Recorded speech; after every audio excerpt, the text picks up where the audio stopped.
The following is tape number 12 on the Nectar of Devotion series, given by His Divine Grace, A.C.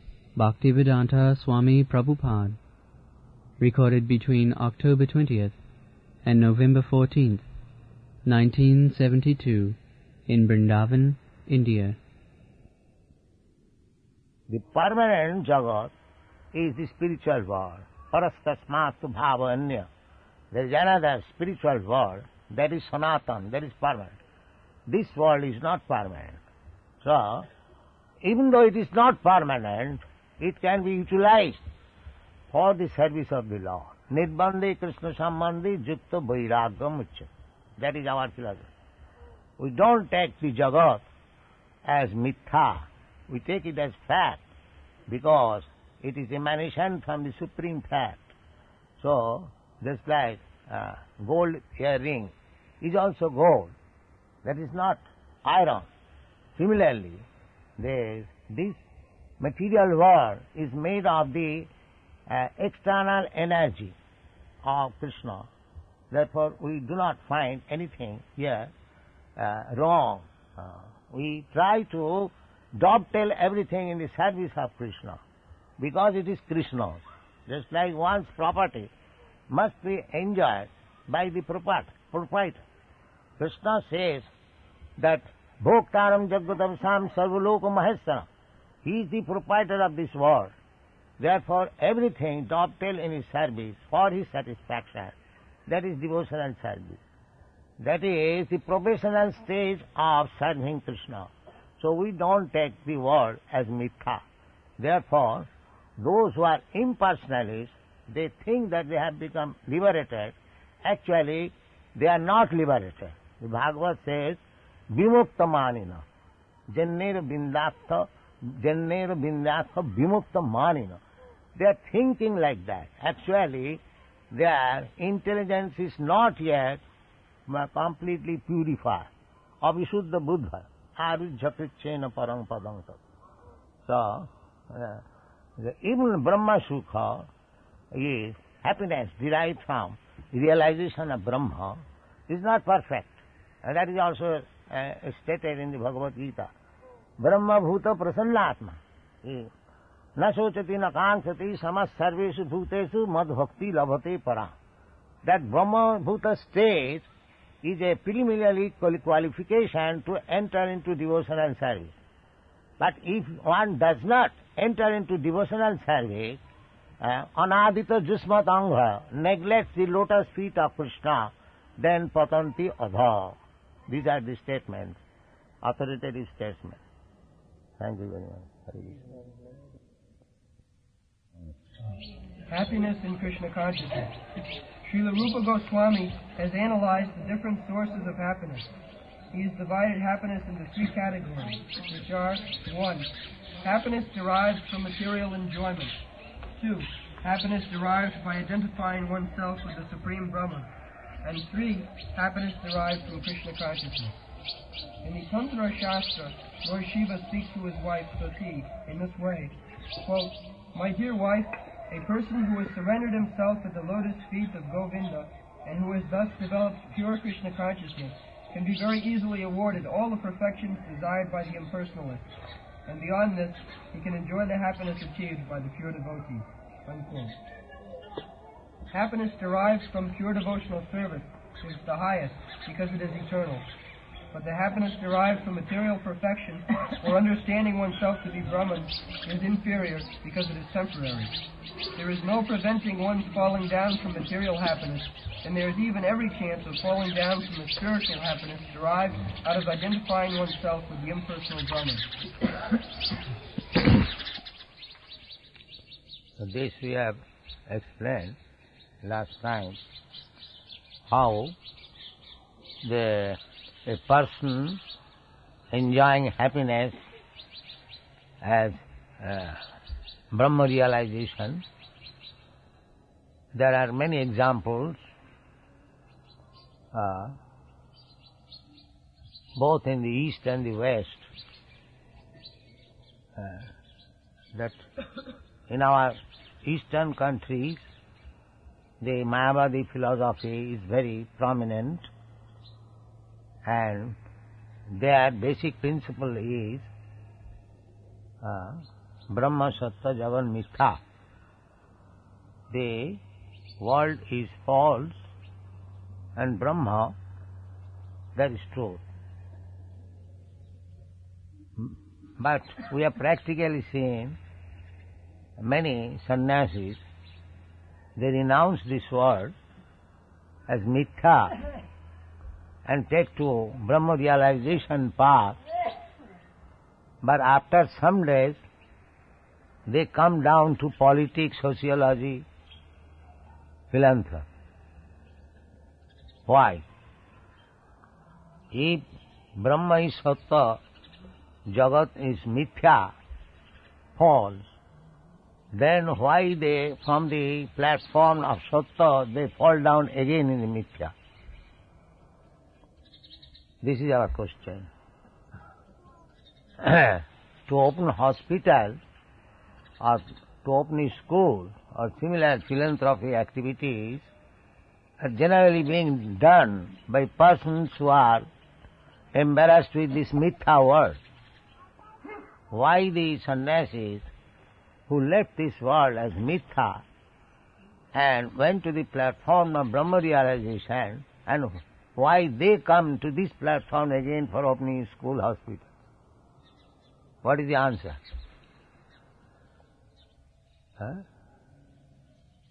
Is there any answer? That means they could not realize the happiness of Brahma. What is your opinion, Gosai? If they would have derived any happiness from that Brahma platform, then why they would come down to this platform which was rejected as mithya? So accepting that Brahma realization is real happiness, but they could not realize that happiness. Under the circumstances, they must come down to realize happiness in these varieties of material world. Because they found it better happiness by taking in politics and on political movements or opening a school, hospitals. They found better happiness in these activities. Then why they say that this Jagat Mithya, these are activities of the material world. So, the answer is given in the Srimad Bhagavatam that there such kind of Brahma realization is not fact. That Brahma realization is answered in the Srimad Bhagavatam as Vimukta Manina. They simply think that they have become liberated. Actually, they are not liberated. Otherwise, how they come down again to the platform of bondage? This is the answer. Jennera bindakha vimukta manina. Vimukta manina, these impersonalists, they are thinking falsely that they have become Narayan or liberated. Actually, it is not so. Why? Avisuddha buddha. Their intelligence is not yet purified. Because there is material attachment, that means the intelligence is still materially affected. Otherwise, how they should be materially inclined and come to the material platform? The answer is Avisuddha buddha. The intelligence is not yet purified. Why it is not purified? That is also explained. Arujya kritchena parang padam. By severe austerities, penances, they follow very strictly the rules and regulation of renouncement, that is called kritsha sadhana, difficult procedure for self-realization. But despite all this endeavor, because their intelligence is not purified, they fall down. Arujya kitchena parampada. They realize actually the impersonal Brahma, Nidbhed Brahmanusandha, Arujya kitchena patanti adha. Again they fall down from that platform. Why? Anadrita jusmat anga. Because they could not adore the lotus feet of Krishna.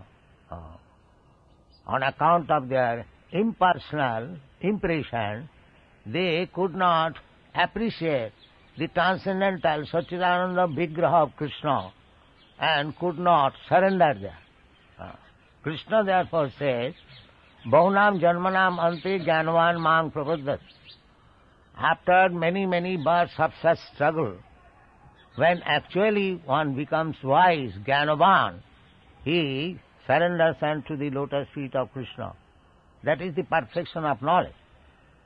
So, impersonal Brahma realization, Nirbhed Brahmanusandhan, is good attempt.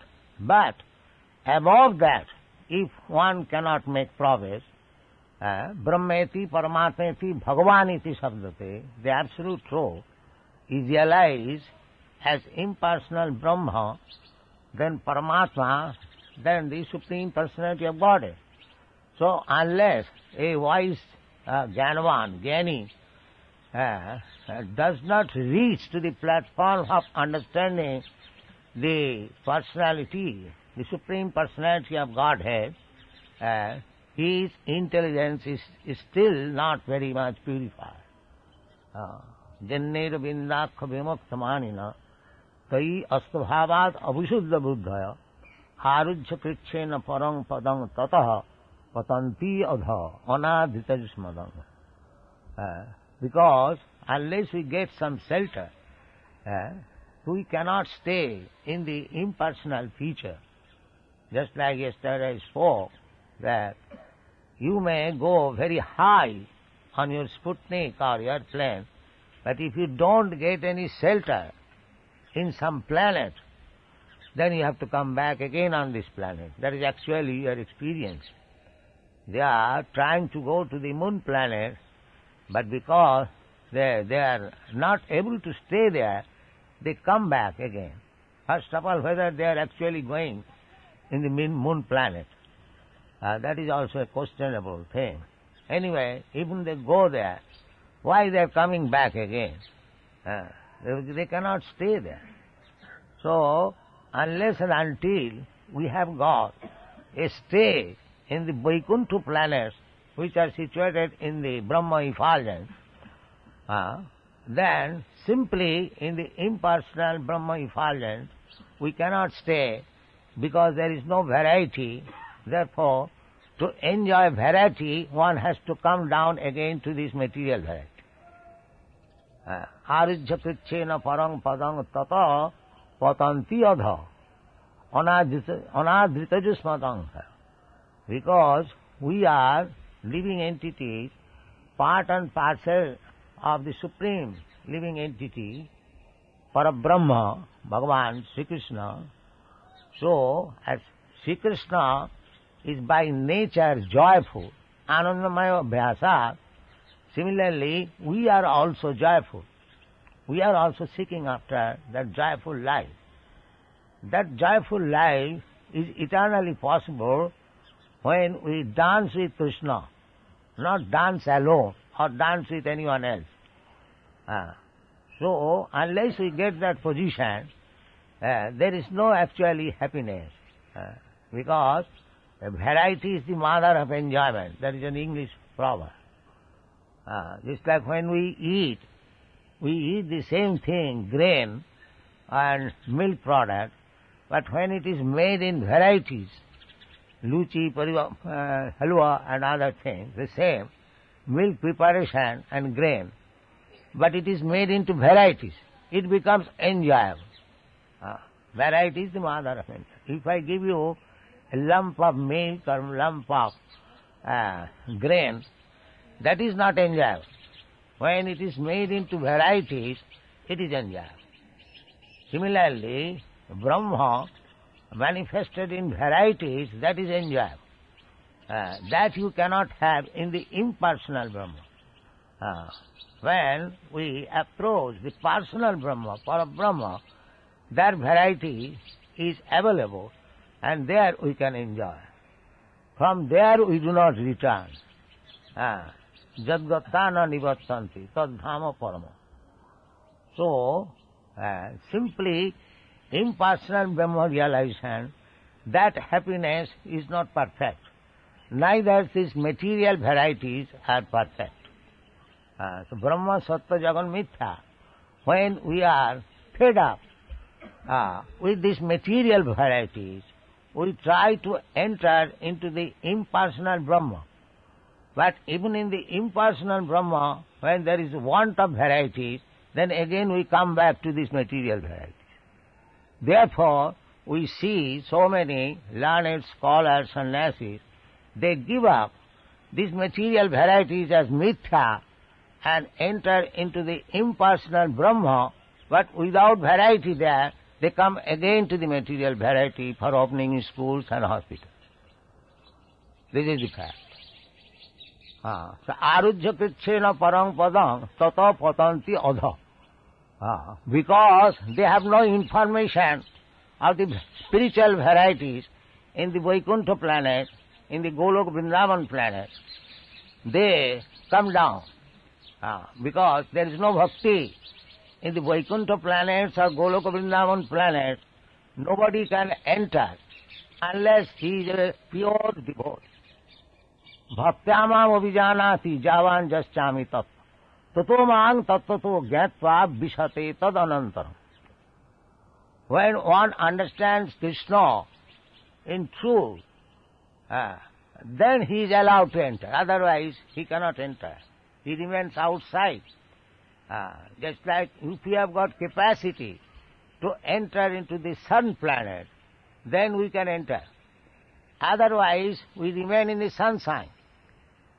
To remain in the sunshine and to enter into the sun planet is not the same thing. Although the sun and the sunshine are light, illumination, still there is difference between the sun and the sunshine. Similarly, impersonal Brahma effulgence and Vaikuntha planets, both of them absolute, but still Brahma effulgence and entering into the Vaikuntha planets or Goloka Vrindavan planets are not the same. Or in other words, those who are not devotees but impersonalists, they can stay outside the Vaikuntha planet in the Brahma effulgence, but they cannot enter into the Vaikuntha planet. Anadita Jusmatanga, because they have not adored or glorified the lotus feet of the Lord. They are not allowed into the Golok Vrindavan or Vaikuntha planet. And they cannot remain perpetually in the impersonal Brahma effulgence. They come down again to this material varieties.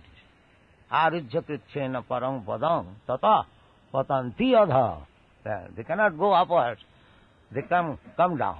That we have practically seen. All big Swamis, all Vedantis. But they could not find.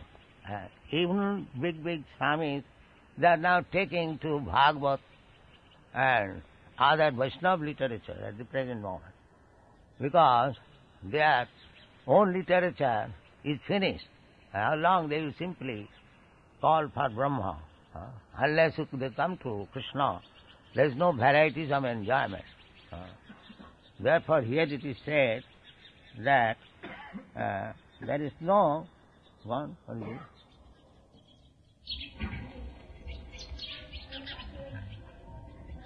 There is no preventing one falling down from material happiness, and there is every chance of falling down from spiritual happiness derived out of identifying oneself with the intention of God. So every chance of falling down from the spiritual happiness. That spiritual happiness, nirved brahmanusandhan, nirved, without any distinction. And that is not real Brahma happiness. Brahma happiness means that there must be a distinction. The distinction means Krishna is predominated and everyone is predominated. Just like the gopis.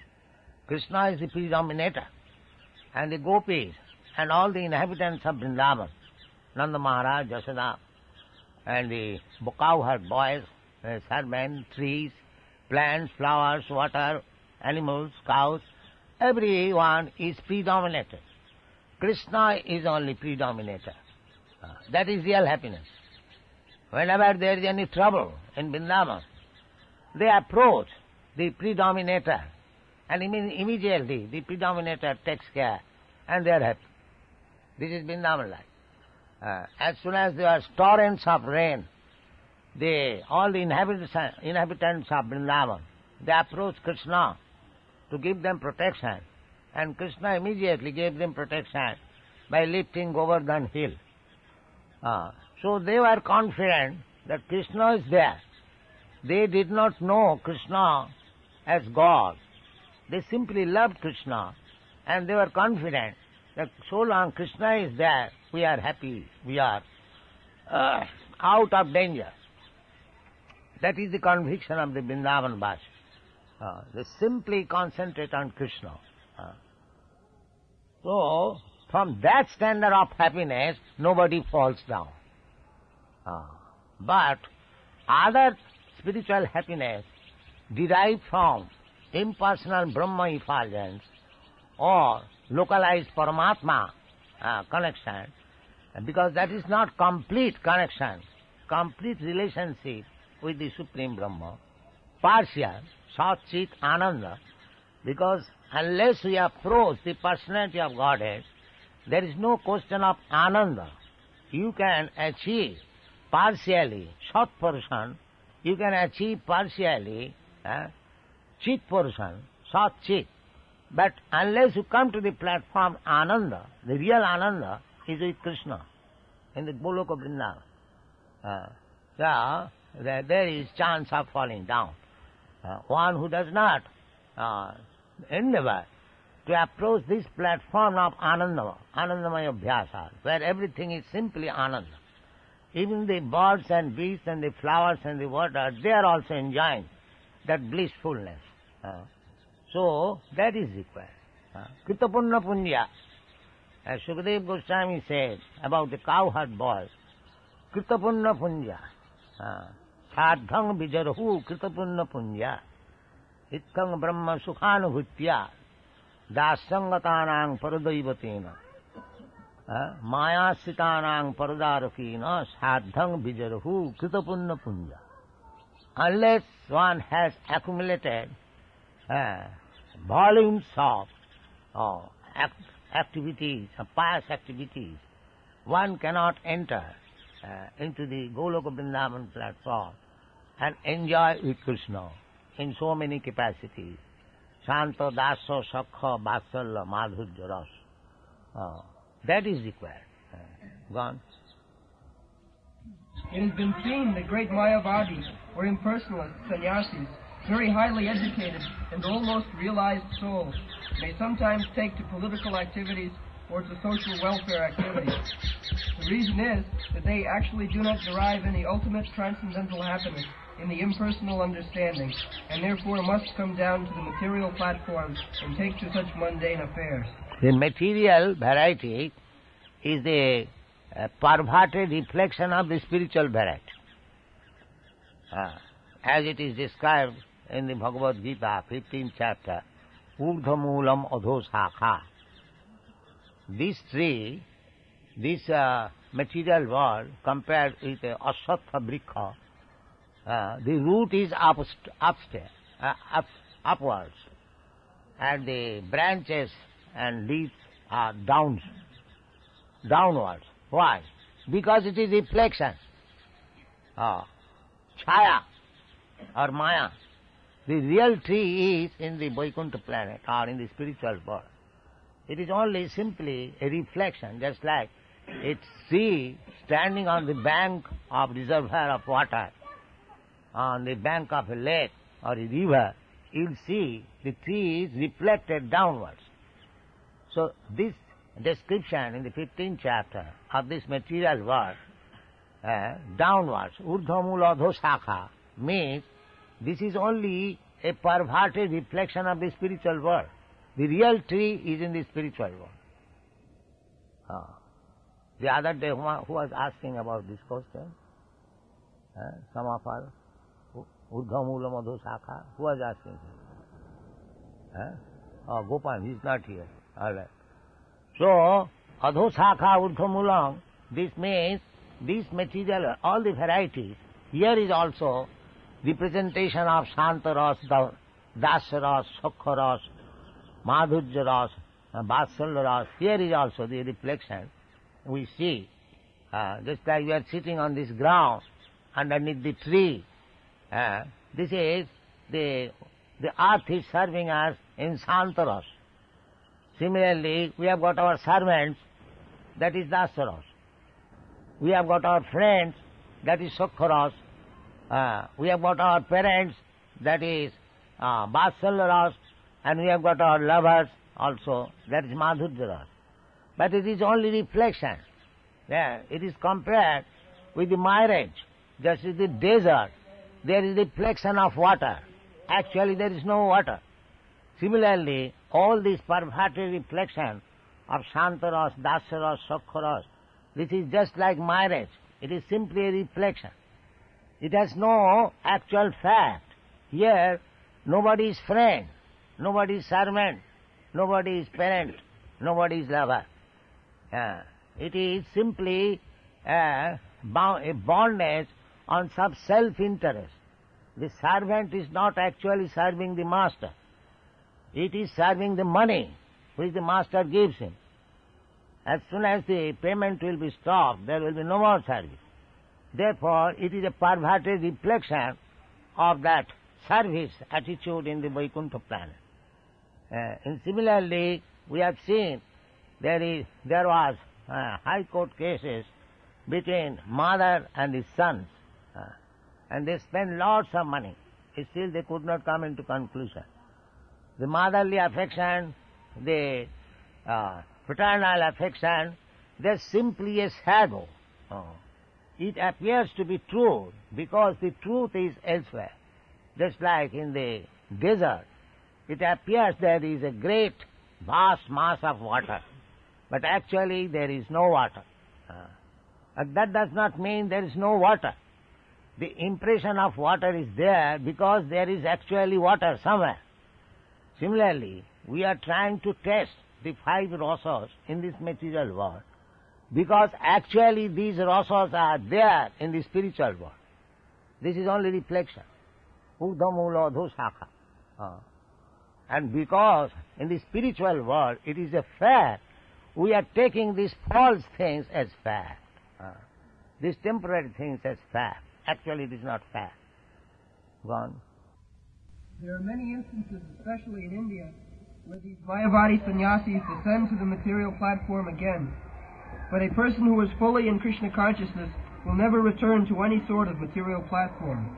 However alluring and attracting they may be, he always knows that no material welfare activities can be compared with the spiritual activity of Krishna consciousness. Mystic perfections achieved by actually successful yogis are 8 in number. Onimasiddhi refers to the power by which one can become so small that he can enter into a stone. Modern scientific improvements also enable us to enter into stone because they provide for excavating so many subways, penetrating the hills, etc. So Onimasiddhi, the mystic perfection of trying to enter into stone, has also been achieved by material science. Similarly, all of the yoga siddhis, or perfections, are material arts. The yoga siddhis, they're simply material arts. Just like one example is given, that Anima Siddhi. Anima Siddhi means to enter into the stone. So, we see in the Western countries, they are boring big hills and entering in the stone. So, that Anima Siddhi is being possible, is made possible by modern scientific researchers. So all these siddhis, Ashta Siddhi, Anima, Laghima, Prapti, Prakama, Ishita, Vashita, these all siddhis are material. They are not spiritual. but people do not know what is spiritual perfection. They become amazed by seeing some magic by these yogic arts. They are simply material arts. One. For example, in one yoga city there is development of the power to become so light that one can float in the air or on water. That is also being performed by modern scientists. They are flying in the air, they are floating on the surface of the water, and they are traveling under the water. After comparing all these mystic yoga siddhis to materialistic perfections, it is found that the material scientists strive for the same perfections. So actually there is no difference between mystic perfection and materialistic perfection. A German scholar once said that the so-called yoga perfections have already been achieved by the modern scientists, and so he was not concerned with them. He intelligently went to India to learn how he could understand his eternal relationship with the Supreme Lord by means of bhakti yoga, devotional service. So therefore bhakti yoga is the greatest science. Other things, the yogic perfection, can be achieved by the materialist scientist. So that is not very great art. The greatest art to learn is how to learn bhakti yoga and understand Krishna. Bhaktya mam abhijanat. Evam prasanna manaso bhagavad bhakti yogata bhagavad tattva vijnanam mukta sangasya jayat. When one is freed from material contamination, then one can understand the science of bhakti yoga.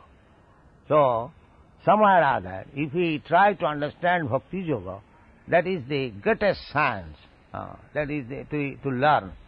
If you actually want to learn something greatest in the scientific world, that is bhakti yoga. Go on. Of course, in the categories of mystic perfection, there are certain processes which the material scientists have not yet been able to develop. For instance, a mystic yogi can enter into the sun planet simply by using the rays of the sunshine. This perfection is called Lakshma. Similarly, a yogi can touch the moon with his finger. Though the modern astronauts go to the moon with the help of spaceships, they undergo many difficulties, whereas a person with mystic perfection can extend his hand and touch the moon with his finger.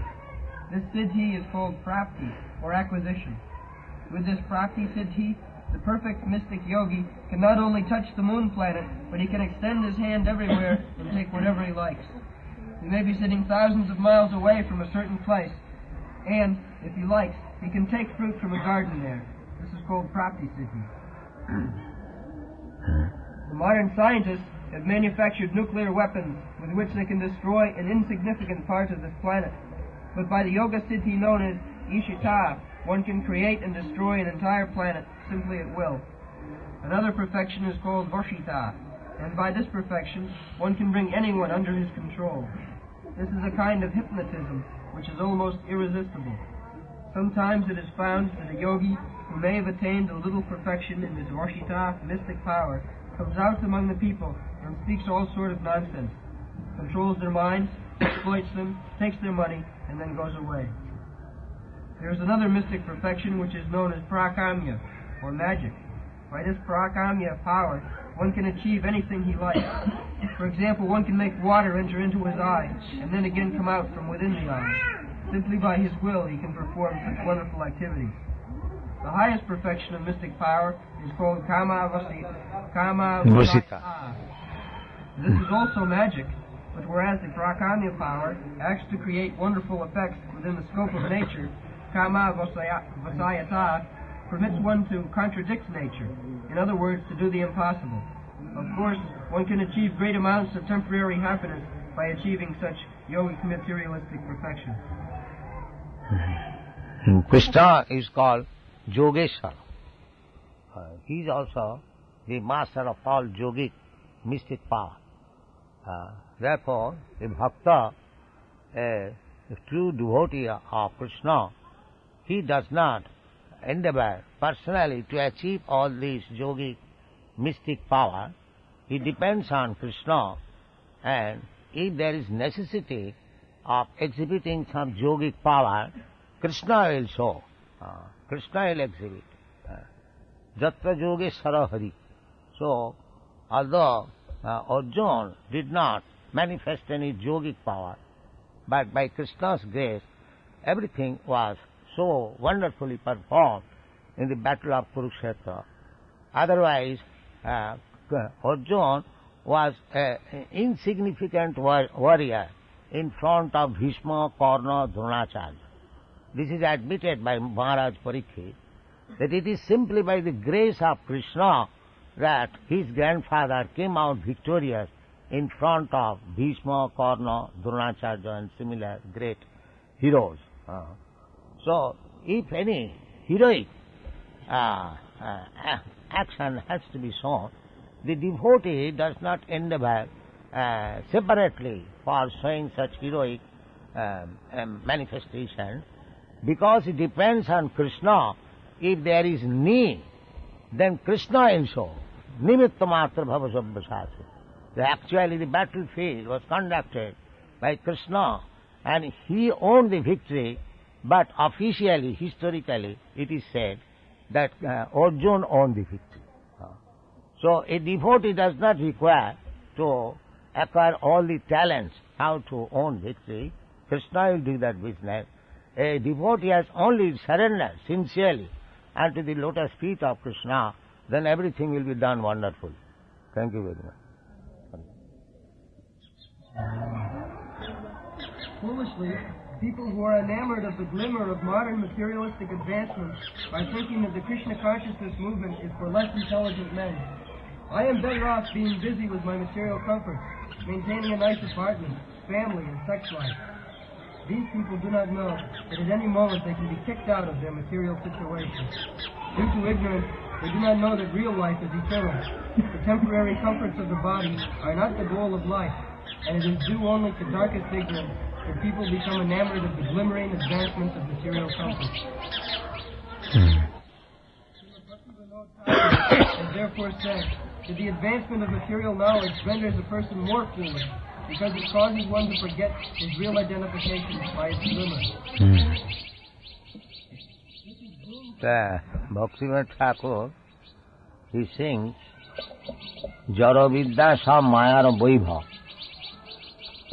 This advancement of material education means advancement of the snares of the illusory energy of Krishna, Mayar Vaibhav. Because we are already enamored by the glimmer of this material world, just like the insects are attracted by the fire. They, with great force, enter into the fire without knowing that he is going to die. His forceful entrance into the fire means his sure death. Actually, we are seeing, especially in the Western countries, these motor car civilization, when he run on the motor car, especially with high speed, it is always we think that any moment danger can take place. You remember you are driving your father's car, 80 miles, so I ask him, don't go so fast. So, the materialistic way of life is that we create some so-called comforts of life for temporary enjoyment, but at the same time we take the risk of so many dangerous conditions. In the Shastra it is said that this place is padang padang jad vipadang. In every step there is danger. Although we are trying to mitigate all kinds of discomforts,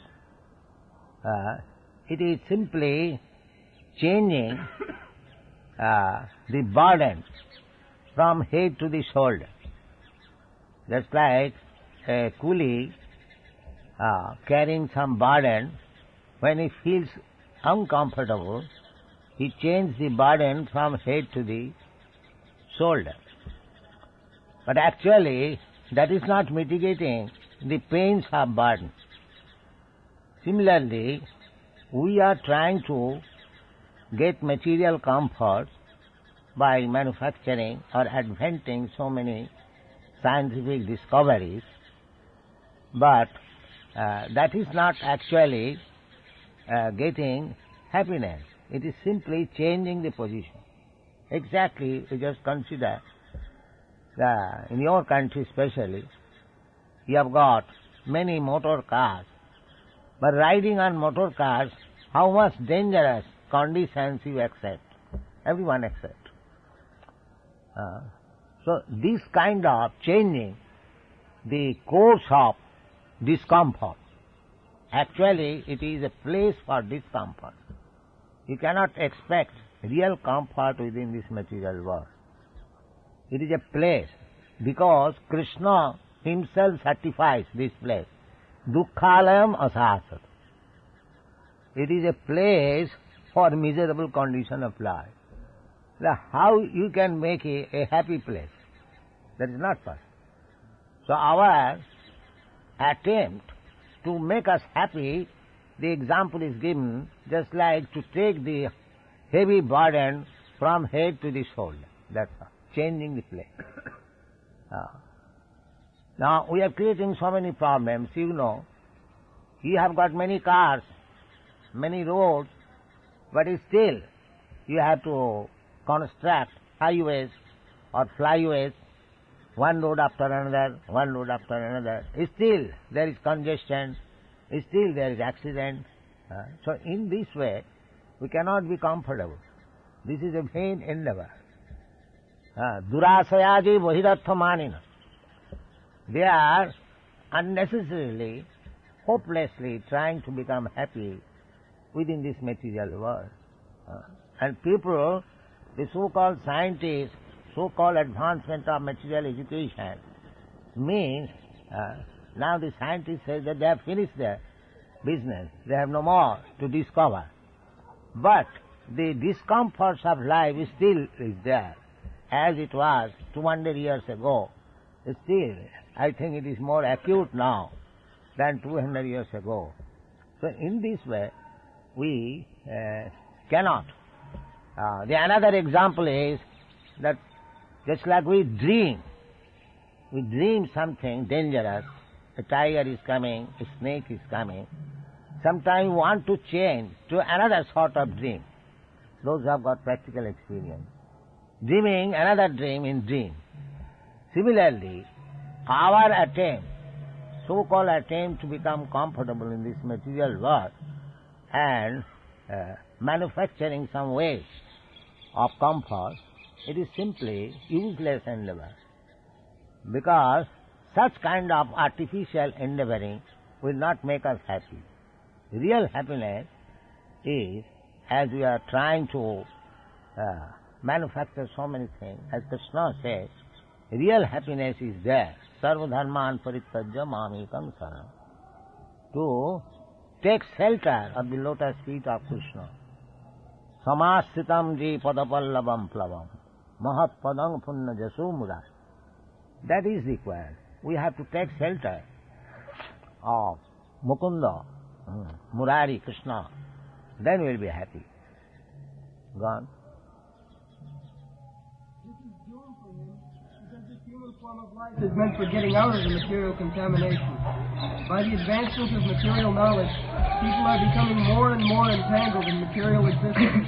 They have no hope of being liberated from this catastrophe. In the Hari Bhakti Sudhodaya, it is stated that Prahlad Maharaj, a great devotee of the Lord, prayed to Nrsimhadeva, the half-lion, half-man incarnation, as follows, quote, "My dear Lord, I repeatedly pray unto your lotus feet that I may simply be stronger in devotional service. I simply pray that my Krishna consciousness may be more strong and steady, because happiness derived out of Krishna consciousness and devotional service is so powerful that with it one can have all the other perfections of religiousness, economic development, sense gratification, and even the attainment of liberation from material existence." Unquote. The pure devotee does not aspire after any of these perfections, because the happiness derived from devotional service in Krishna consciousness is so transcendental and so unlimited that no other happiness can be compared with it. It is said that even one drop of happiness in Krishna consciousness stands beyond comparison with an ocean of happiness derived from any other activity. Thus, any person who has developed even a little quantity of pure devotional service can very easily kick out all the other kinds of happiness derived from religiousness, economic development, sense gratification, and liberation. Dharma, Thoka, Moksha.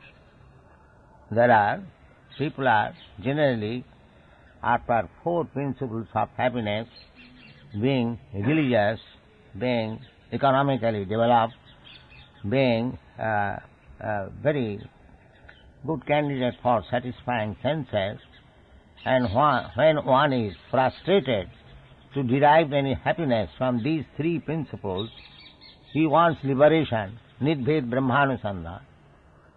That is also not actual happiness, because as I was explaining this morning, that even one merges into the Brahma effulgence after severe penance and austerity, there is chance of falling down.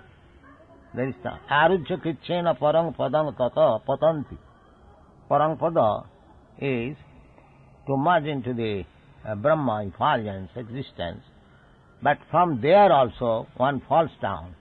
As I was giving the example of many big sannyasis in the modern age, they are very learned scholars. They took to sannyas, giving up this world as false, but again, after some time, they come to politics, sociology. That means that is their fall down, because they could not actually test the Brahma, Brahmananda, for which they sacrificed everything. So, Brahmananda is not such a thing that one will come again to this false platform, which they rejected as Brahma Sattva Jagat Mithya. If Jagat is Mithya, then why such exalted persons who give up everything for Brahmananda? That means they could not taste Brahmananda, therefore they failed out. Go on. There was a great devotee of Lord Chaitanya, known as Kolavecha Sridhar, who was a very poor man. He was doing a small business selling cups made from the leaves of plantain trees, and his income was almost nothing. Still, he was spending 50% of his small income on the worship of the Ganges, and with the other 50% he was somehow living. Lord Chaitanya once revealed himself to this confidential devotee, Kolavecha Sridhar, and offered him any opulence that he liked.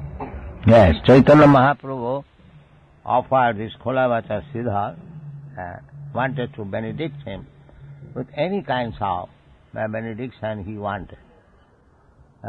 But he said that I am quite happy. Wondering. Sridhar informed the Lord that he did not want any material opulence. He was quite happy in his present position and wanted only to gain unflinching faith and devotion unto the lotus feet of Lord Chaitanya. That is the position of the pure devotees. If they can be engaged 24 hours each day in devotional service, they do not want anything else, not even the happiness of liberation or of becoming one with the Supreme. In the Narada Pancharatra, it is also said that any person who has developed even a small amount of devotional service doesn't care a fig for any kind of happiness derived from religiousness, economic development, sense gratification, or the 5 kinds of liberation. Dharma, kama, moksha, samaya pratiksha, mukti, muklitanjali sevati asma. For a devotee, mukti is not a thing aspirable, because, as it is stated by Billamangal Thakur, mukti is trying to serve the devotee with folded hands, because a devotee is already liberated. Sagunan samatitaitan brahma bhuyaya. A pure devotee who is constantly engaged in devotional service, Maya cannot touch him. He is already liberated. So, what he has got to ask from the liberty? He hasn't got to ask. Anywhere a devotee lives, he is liberated. That is the statement of Srila Rupa Goswami. Iha jasya hare dasi karmana manasa vacha. anyone who is simply engaged in the devotional service of the Lord by his activities, karmana, by his mind and by his words, such person is always liberated in any condition of life. Ihajasa Haridas. Simply we have to engage ourselves in the devotional service of the Lord. Then, Mayamitan Taranti, one who has surpassed the boundaries of Maya, he is liberated. He is liberated. He is already liberated. Why he should aspire after liberation? He is already liberated. Gone.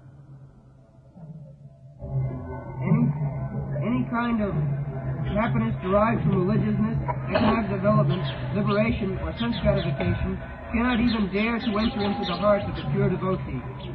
It is stated that as the personal attendants and maidservants of a queen follow the queen with all respect and obeisances, similarly the joys of religiousness, economic development, sense gratification, and liberation follow the devotional service of the Lord. In other words, the pure devotee does not lack any kind of happiness derived from any source. He does not want anything but service to Krishna. But even if he should have another desire, the Lord fulfills this without the devotee's asking. Yes. Generally, a devotee is annavilasita sunnam, jnana karmadhanabhritam. He is simply engaged to serve the Lord as he desires, just like Arjuna did. Other things follow. Just like a child who takes shelter of the father without any demand, the father sees to his necessities of life. Yoga chemang baham. Krishna, one who is fully surrendered unto Krishna and is engaged in his devotional service, he would see what is the necessity of his life, what does he require. Yoga chemang baham. This is the process. Gone. Pure devotional service. In the preliminary phase of spiritual life, there are different kinds of austerities, penances, and similar processes for attaining self-realization. However, even if an executor of these processes is without any material desire, he still cannot achieve devotional service. And aspiring by oneself alone to achieve devotional service is also not very hopeful, because Krishna does not agree to award devotional service to merely anyone. Krishna can easily offer a person material happiness, or even liberation, but he does not agree very easily to award a person engagement in his devotional service. This is very confidential. To attain Krishna's service, that is not so easy. You can get liberation if you want from Krishna. Krishna can give very easily, or any material opulence. But to give engagement in devotional service, that requires very sincerity. As it is stated by Rupa Goswami, Annavilasita Sunnam. People generally go to temple and churches for mitigating some material wants. Artha arthat, jignashi gyani. Artha arthat, generally people go to Krishna to mitigate some material distresses, artha, or one who is in need of money. Just like Dhruva Maharaj, he went to Krishna, he went to worship Krishna under the instruction of his mother in the forest with a desire to achieve the kingdom of his father, or better kingdom than his father. That was his aspiration. But later on, when he actually met the Supreme Personality of Godhead, he said, my dear Lord, I have no other aspiration. I am completely satisfied. Shamin kithathosmi barang najat. So this is the advantage of worshipping Krishna. Even one has got some material desires. That material desires will be fulfilled. At the same time, he shall become a pure devotee, just like Dhruva Maharaj became. He went to worship the Supreme Personality of Godhead, fulfillment, for fulfilling his material desires. But because he engaged himself in severe austerity and penances for having darshan or seeing the Supreme Personality of Godhead, when he saw him actually, he forgot all his material desires. That is the advantage. We need not go to any other demigod for fulfilling our material desires. Akama sarvakama va moksha kama udaradhi. Vibrena bhakti yogi na jajita paramantus. Even if you have material desires, still you take shelter of Krishna. Krishna will fulfill your material desires and at the end will give shelter at his lotus feet. This is the advantage of devotion and service. Whereas if you worship other demigods, you may get some temporary benefit, but at the end the benefit will be finished, you will be finished, and the demigod who has given you the benediction, he will also finish. Antavattu phalam tesam tada bhavati alpamedhasam. Therefore, the conclusion is, even if we have got material desires, generally a devotee has no material desire, like pure devotee, anna vilasita sunnam. But even one has got some material desires to be fulfilled. If he worships Krishna, that desires will be fulfilled. At the same time, he will get shelter under the lotus feet of the Lord. This is the advantage.